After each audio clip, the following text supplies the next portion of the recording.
First of all, Dave Genn of 5440, where in the world are we talking to you from? You look like you're in a pretty cool spot. I'm at my studio in Vancouver, British Columbia. And how hot is it there now? Oh, it's nice. It cooled down the last couple of days. It's nice, about 22 degrees. So Perfect. unlike Perfect West the Coast weather. unlike the entirety of the rest of the country, you're in a cool spot. Seems like everywhere's hot these days. Yeah, I was in Kelowna. We played Kelowna last weekend, and it was like, I was like, oh, I see why you guys burn. Well, it's going to be humid, hopefully not that bad when you come to Ontario this weekend. And we're going to get to the key to ballot. We're also going to get to 5440 and the latest record. But I want to talk about your journey first and foremost. I'm really intrigued to talk about Dead Surf Kiss off the hop. First Okay. band, and Wikipedia says named after the love of Grateful Dead, surf music, and Kiss. I'm dying to know if that was also your style. I, I don't know. I don't know how much you can believe on the internet. Um, that is a band that I was in from 91 to 95, 96. Hardcore band, greatly influenced by the New York hardcore scene, Fugazi, Helmet, Quicksand. And we were a Vancouver also ran.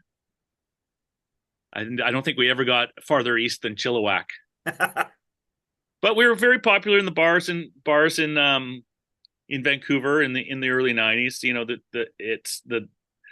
the Vancouver music scene in the '90s was very healthy. We were sucking on the gases of Seattle and their successes, and we had the opportunity to see all those Seattle bands before they became huge and famous in little bars here in Vancouver. A lot of times they just sort of come up and play tiny bars. So we had the opportunity to see all these bands in little bars. I saw Nirvana twice at the Commodore. Um, Dead Surf Kiss opened for Pearl Jam at the Town Pump. Wow. These were heady days. Um, and so yeah, that's where I cut my teeth. That's where I was grinding it out before I got a couple of lucky breaks. Not to go too far on a tangent, but I'm intrigued to know when you see Nirvana back then, small venue, did you know then that Mm. something special was happening? The first time I saw Nirvana, they were third on a five-band bill at the Commodore. It was half full, maybe 400 people there or something like that. Screaming Trees were headlining. I think Mudhoney was on the bill as well as the Doughboys from Montreal, if you remember them. They were in the middle of the bill. I had not heard of them before. And I thought they were a very interesting band. It was like this, they had this giant barefooted goof on bass jumping up and down. They had this tiny little singer with hair in front of his face screaming these incredible melodies, and they had Animal from the Muppets on drums. And I just remember thinking these guys are incredibly melodic. Like I don't know I've seen a punk rock band that's as influenced by the Beatles like this. I thought they were very interesting. And then at the time I had a girlfriend down in LA and she sent me a mixtape. Remember those? You make a cassette, Oh and yeah. she had taped "Smells Like Teen Spirit." She was a huge Nirvana fan. She taped "Smells Like Teen Spirit" off K Rock in L.A. It missed the intro, and she sent me a cassette with it, and that's the first time I heard "Smells Like Teen Spirit," and then I saw them the week that Nevermind came out at the Commodore again, and that was sold out, and you could really tell something was happening.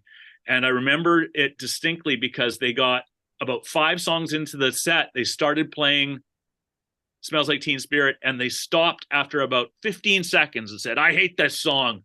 Stupid sellout pop song. We're never playing this again." They already hated it the week that the record came out. You Uh, think that was a gimmick to do that?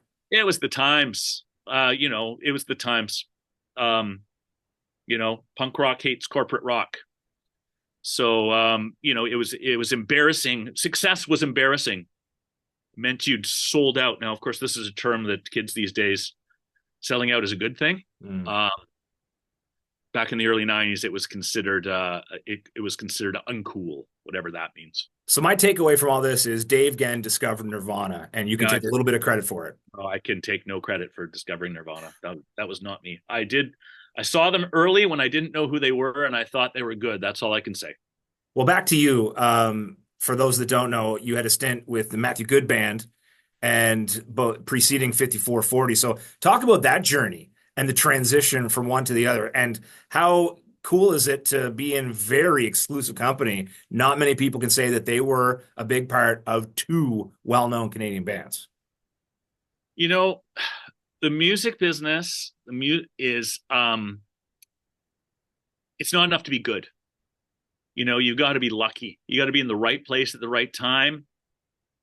Timing is so much of it, and I just happened to be in the right place at the right time a couple of times.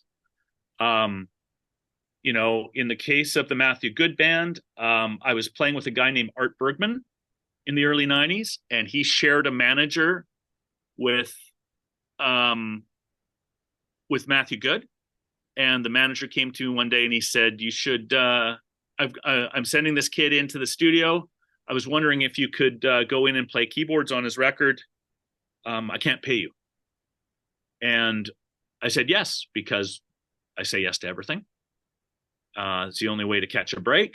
And, when I started playing with Matthew Good, I was in 3 bands, and Matt worked the hardest.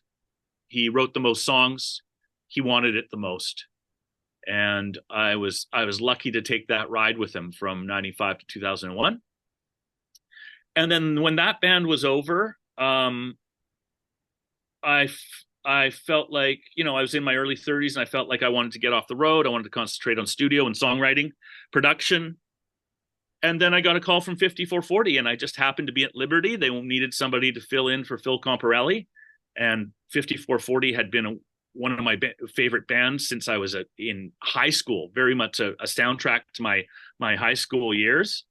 And I knew the guys socially already. And I was just, again, right place, right time, got the opportunity. And it's 21 years later. I feel so fortunate to have landed in 5440 and be able to go out and play those songs every night, to all the smiling faces, and also to be part of the creative process and make records with the guys.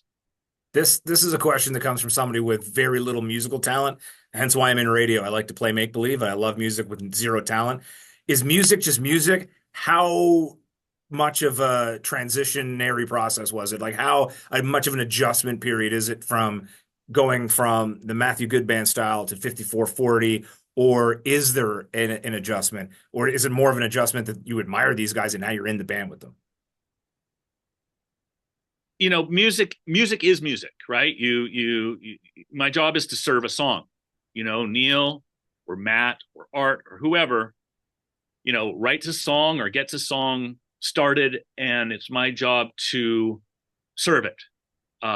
Identify the important lyrics, the important melodies, and to frame them in the best way I possibly know, regardless of style or genre.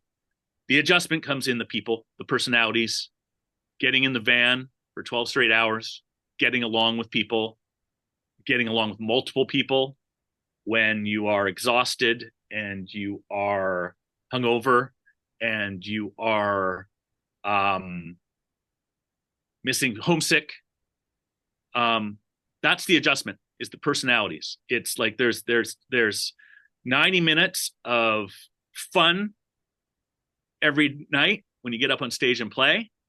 And then there's 22 and a half hours of relentless travel. And that wears people down. It's a very unnatural way of existing. It's a very unnatural relationship to have with other people. And it takes a real certain breed to be able to navigate that socially. So that's really where the adjustment is. When I say I'm fortunate to have landed in 5440, the incredible catalog of songs and the incredible talent of the other members of the band aside, they're wonderful guys. with tremendous respect for each other. I'll tell you a funny story. We were in Newfoundland last summer, and we went out a day early because it's a long travel from Vancouver. And so, um, we landed and we had dinner, and then we're like, you know what, let's go down to the venue. We're playing in a big tent, and it was like, let's go down to the venue, check out the venue, and JJ Wild is playing. I haven't seen her play. We'll check out the band. So, the van comes to pick us up, and we're all loading into the van to go down to the venue on our night off. And a drummer from the band that was playing on the bill with us, this is a well-known Canadian band, was on the bill with us the next night. He walks out the front door and he goes, "What are you guys doing?" We're like, "Oh, we're gonna go check out the venue and see JJ Wild and have a beer." And he's like, "Together?" And I said, "Yeah, I know we're weird. We hang out together." And he goes, "Yeah, my band, we sit at different tables in restaurants." And sure enough, the next day I go down for dinner in the restaurant, and all four of them are at different tables in the same restaurant. And I'm like, God, where's the fun in that? Like, I can understand, like, when you're climbing the ladder, doing it with distasteful people. But when you're climbing down the ladder as slowly and gingerly and gracefully as possible, sure would be nice to get along with the guys you're doing it with. And so a big part of the joy of 5440, and this was really reinforced during COVID when we couldn't do it for a year and a half, was that I really missed the hang. I miss landing and in the airport, getting to the hotel, going down to the lounge, having a beer, talking about music or our kids or politics or sports, with the guys.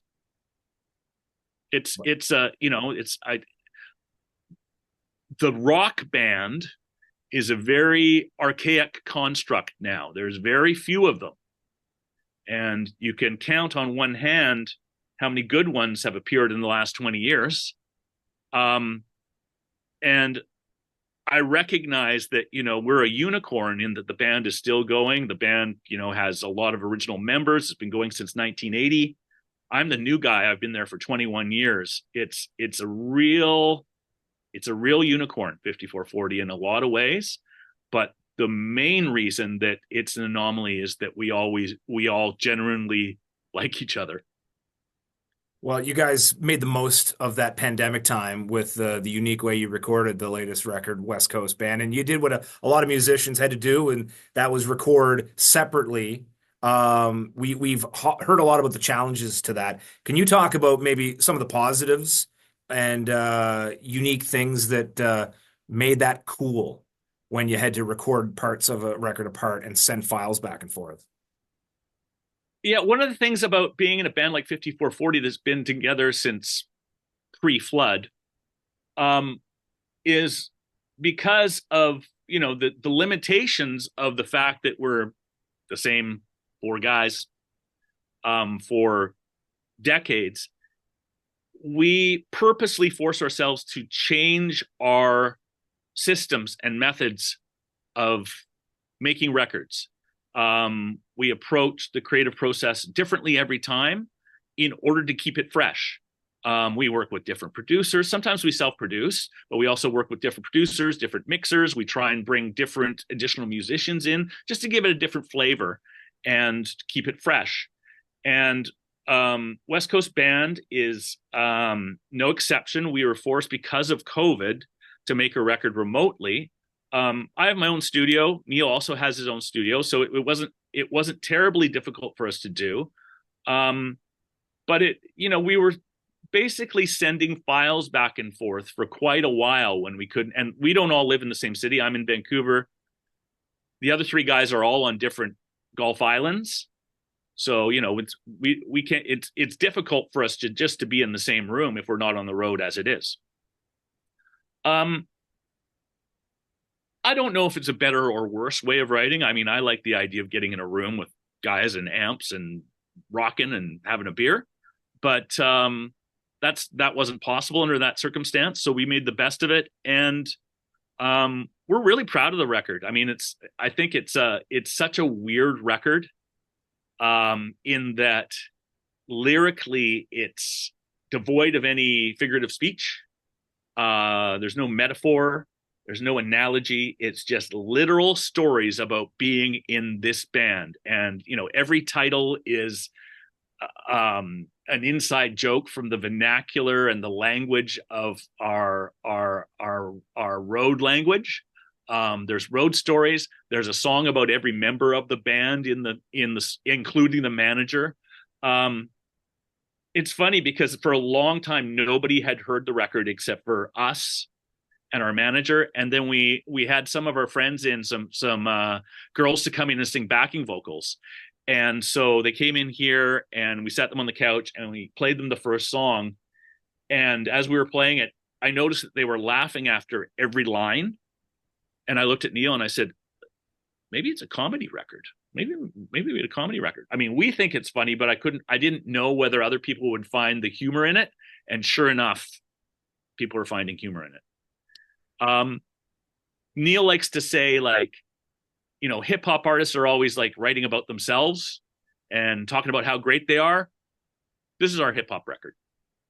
We'll get a taste of it Saturday at Key Bala, and that's the best synopsis I've heard yet of this new record. Talk a bit about the venue. It's a legendary venue, an infamous venue, the Key Bala. How much does venue play into you guys accepting gigs? Do you pay attention to it? How much can a venue make a show, break a show? What attention gets put on that? Well, I mean, we go where people want us. But playing an incredible famous venue like the Key, I love that gig. Like, through the bands I've been playing with, I've played it almost every summer since 1997. I always look forward to it. People are just so happy, right? Everybody's smiling. Everybody's there for a good time. I've always loved that venue. Such a beautiful location. The funny thing about the gig is that outside of Ontario, very few people are aware of it. It's a really famous venue in Ontario, but outside in the rest of Canada, people are like, no, I've ever heard. And then you describe it to them and they're like, that sounds amazing. I'm like, it is amazing. There's no place like it that I'm aware of. And then people who, I was just working yesterday with Katie Rocks, who's the singer in Nice Horses, a country band from Vancouver. And she says, what are you doing this weekend? I said, well, we're playing the Key. And she goes, oh my God, I've always wanted to play there. I've heard so much about it. I've seen photos. It looks so cool. It's almost impossible to describe what it is. And interesting enough, the Key, since Live Nation bought it last year, now you're getting Smashing Pumpkins and Billy Idol. I mean, next year you'll probably have the Stones and U2. Pretty exciting that you're like, now you're getting some like international touring artists into that room. I mean, I saw the Pumpkins last year. I thought they were great. I would love to see them at the Key. Like, that would be fantastic. It's exciting, but a little almost depressing because our secret's getting out. Our little gem is back to the Nirvana. Well, we're becoming a little mainstream Key Bala, aren't we? Well, don't worry. People still won't be able to find accommodation, so your secret's probably going to stay safe. Well, before we wrap up, I wanted to continue having a little fun. A little fun with the name 5440, which some might not know comes from the slogan of a former U.S. presidential candidate. It's the coordinates of a disputed territory. 5440 or fight was the slogan.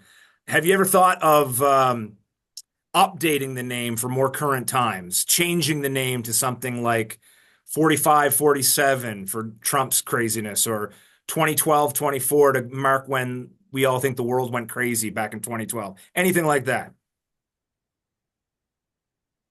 It's funny because when I was in high school, grade nine Canadian history class, I learned about Manifest Destiny and James Polk, the U.S. presidential candidate in question, who coined the phrase 5440 or fight. And then I heard of 5440. And I thought, God, that's a cool name for a band, like, because I knew the historical context of the numbers. And then I joined the band and realized that there are very few people who paid as much attention in Canadian History 9 as I did. And, almost every interview comes with the question, so how'd you get the name? And, I think that if you ask the original members of the band, they would maybe have some reservations about naming the band Numbers, given us another opportunity, because it gets mixed up. I got a text yesterday from a friend in Ontario who said CBC just referenced 5440 as 5450. Oh. And in 2005, we opened up for the Rolling Stones at the Calgary Saddle Dome, and Ron Wood came to a show a couple of days earlier in Banff that we were doing. Check out the band that was going to be opening for him in Calgary, and he ended up coming up to our dressing room. We went across the street to the disco, had some drinks with him, hung out with Ronnie Wood, and he could not stop calling our band 5450.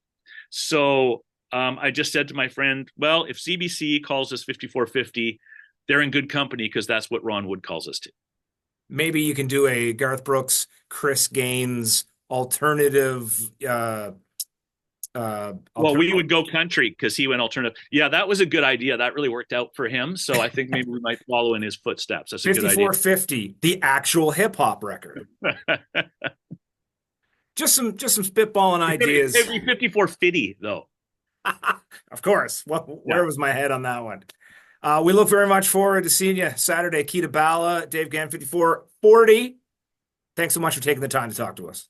Thanks very much. Can't wait for the key.